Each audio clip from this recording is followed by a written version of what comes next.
제가 여러분한테 과외를 해준다고 생각하고 하나씩 설명해 드릴게요. 와, 그럼 주어 자체도 대가리 겁나 큰데 꾸며주는 덩어리들까지 잔뜩 붙어 있어. 너무 길어져요. 어디까지 묶어서 해석해야 될지 모르겠어. 안녕하세요, 노베영어 치쿠쌤입니다. 오늘의 생 노베이스도 영어 문장 줄줄 해석하게 만들어줄 영어 해석하는 법을 알려드리겠습니다. 기초편. 딱 이 영상 보고 10분 뒤에는 영어를 바라보는 눈이 완전히 달라지실 거예요. 해석이 뚝뚝 끊어진 학생들, 영어 문장이 매끄럽게 해석이 안 된 학생들은 이 영상을 꼭 끝까지 보세요. 제가 예전 영상에서 문장 해석은 구조와 이해, 이 두 가지가 되어야 해석이 된다. 이걸 이해하는 순간 여러분이 이제 수능 영어를 완전 정복하게 될 거다 라고 했는데 혹시 기억이 나시나요? 오늘은 그 중에서도 구조 보는 법에 대해서 알려드릴 거예요. 구조. 영어는 한국어와 어순이 다릅니다. 자리가 모든 걸 결정해요. 여러분이 지겹도록 들어본 끊어읽기가 바로 이 구조랑 관련이 있다 그랬죠? 예를 들어 보여드릴게요. 자, 이 영어 문장 잠시 멈춰 해석해보세요. 너무 쉽게 되는 분들은 이 영상을 더 안 보셔도 됩니다. 해석이 안 된다면 꼭 끝까지 보세요. 자, 그럼 이번엔 한국어로 보여드리는 이 문장을 이해해보세요. 이 문장의 핵심, 주어 서술어를 한번 찾아보세요. 나는 친구와 시간을 보냈다. 끝. 이게 제일 핵심, 알맹이죠. 우리는 토종 한국인입니다. 그냥 자연스럽게 뭐 친구랑 시간 보냈다는 거잖아 하는 게 느껴져요. 뭐 이렇게 당연한 소리를 하세요? 라고 할 수 있는데요. 바로 이 원리를 알면 영어도 똑같이 잘 해석할 수 있게 됩니다.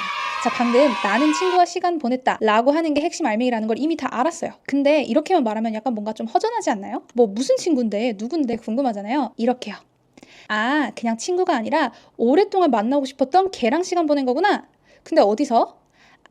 조용한 음악이 흐르는 사람들로 막 북적이는 카페에서 그랬구나.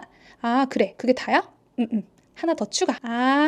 어때요? 문장의 알맹이를 알고 요 양념들을 보니까 문장이 더 잘 쏙쏙 이해되죠. 친구와 시간을 보냈다는 게 핵심이구나. 근데 이런 친구, 이런 장소에서 보냈구나 라는 정도만 이해하면 되는 거예요. 영어도 마찬가지입니다. 자, 요게 핵심이죠. 친구와 즐거운 시간 보냈다. 근데 어떤 친구인지 흠이 꾸며주고 어디서 만난 건지 앳부터 쭉 꾸며줍니다. 그리고 앞에 feeling 어쩌고가 붙어서 그 상황을 더 자세히 설명해줘요. 이렇게 영어에도 알맹이가 뭔지, 양념이 뭔지를 알면 구조가 눈에 보이고 눈에 쏙쏙 들어오게 됩니다. 단어마다 뚝뚝 끊어서 해석하는 게 아니라 문장을 한눈에 딱 볼 수 있게 되는 거예요. 앞에서부터 그냥 막 느낀다, 따뜻한 햇빛, 얘는 뭐야, 창문을 통해서 나는 좋은 시간 보냈다, 친구와 내가 보냈다 만나기, 이게 아니라요. 근데 여러분 눈치채셨을지 모르겠는데 영어는 한국어와 바로 다른 점이 있습니다. 뭔지 5초 드릴 테니까 한번 찾아보세요. 찾으셨나요? 한국어는 앞에서부터 꾸밉니다. 조용한 음악이 흐르는 사람들로 북적이는 그 카페. 근데 영어는 어때요? 북적이는 카페에서. 어떤 카페냐면 조용한 음악이 흐르는 이렇게 앞에서 꾸미기도 하는데 이렇게 긴 건 뒤에서 꾸며줘요. 그래서 여러분이 영어가 헷갈리고 어려운 거예요. 한국말과 어순이 다르니까요. 그럼 이것도 차이점을 한번 찾아보세요. 3초. 차이 바로 아시겠죠? 내가 오랫동안 만나고 싶었던 친구. 한국어는 앞에서부터 꾸미는데 영어는 친구와 함께 어떤 친구냐면 내가 만나고 싶었던 오랜 시간 동안 뒤에서 꾸며요. 이런 어순에 익숙해지는 게 먼저 중요합니다. 그리고 여기서 중요한 거, 집중. 꾸미는 것도 우리 한국어는 조용한, 흐르는, 만나고 싶었던, 어때요? 뭐뭐하는 이런 느낌의 니은 같은 거 꾸며줘요. 우리는 한국인이라 의식하지 않을 뿐 그냥 자연스럽게 이런 말을 듣고 꾸며주는 말이라는 걸 뇌가 알고 있는 거예요. 영어도 똑같아요. 한국에서 니은을 붙여서 꾸며주듯이 영어에서도 관계대명사, 분사 이런 애들이 꾸며주는 거거든요.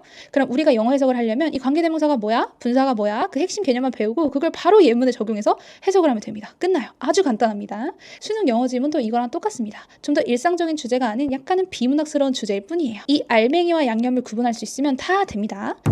자, 여기서부터는 제가 여러분한테 과외를 해준다고 생각하고 하나씩 설명해 드릴게요. 집중해서 들어보세요. 영어에는 8가지 품사가 있습니다. 여러분이 다 한 번쯤 들어본 것들일 거예요. 제가 간단히 설명해 드리고 이걸 왜 알아야 되는지도 알려드릴게요. 자, 명사는요, 사물이나 사람의 이름, 추상적인 개념 같은 걸 말해요. 책상, 연필, 나무, 하늘, 강아지, 유병재, 변우석 뭐 이런 거요.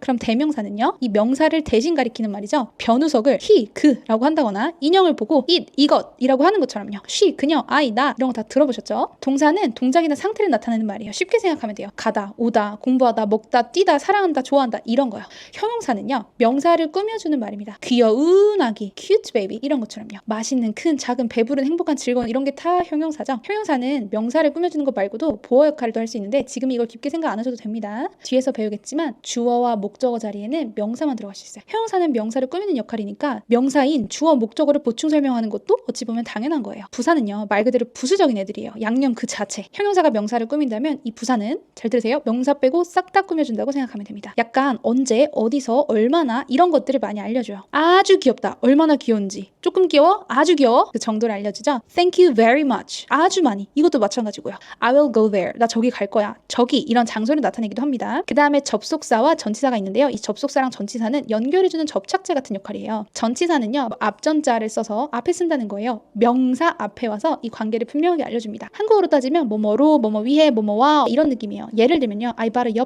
엽떡을 샀다. 근데 for you, 너를 위해서 아니면 with you, 너랑 같이 산 건지 이렇게 말을 연결해주기 위해 필요합니다. The box 사이에 on이 붙으면 위에 있다는 건지 in the box 안에 있다는 건지 under the box 박스 아래에 있다는 건지 이런 거예요. 그 다음에 비가 왔다. 나는 집에 있었다. 라는 거를 비가 왔기 때문에 나는 집에 있었다. 이런 식으로 두 문장을 한 문장으로 접속사가 만들어주기도 하고 you and I, 너랑 나 이렇게 단어와 단어를 연결해주기도 합니다. 말 그대로 접속시켜주는 거예요. 마지막 감탄사는 와우, 와 대박 쉣 이런 거예요. 그냥 넘기셔도 됩니다. 자 그럼 이렇게 8가지 품사 이해되셨죠? 자 여기까지 본 분들은 열심히 잘 따라오고 있는 중이시겠네요. 자 그럼 제가 진짜 쉽게 영어 문법의 가장 기초 핵심이 되는 부분만 콕 집어 설명해 드릴 테니까 한번 들어보실래요? 지금 제대로 알아두면 앞으로 영어 해석하는 데 아주 큰 도움이 될 거예요. 자, 알맹이는 주어, 동사, 목적어, 보어 이 4가지라고 보면 돼요. 문장의 시작이자 한국어의 은는이가 해당하는 주어, 주어의 동작이나 상태를 나타내는 동사, 서술어라고 합니다.